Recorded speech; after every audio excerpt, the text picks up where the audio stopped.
Hello everyone, welcome back to Digital Partners. In today's video, we're going to show you how to change your Netflix profile name using the mobile app. Let's get started. First, open the Netflix app on your phone. Tap the pencil icon at the top right corner of the screen. Next, select the profile you want to edit.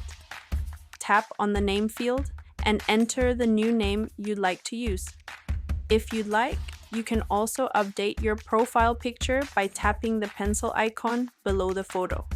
Browse through the available options and choose the one you like the most. Once you're satisfied with the new name and picture, just go back. The changes will be saved automatically. And there you have it. Your Netflix profile name is now updated.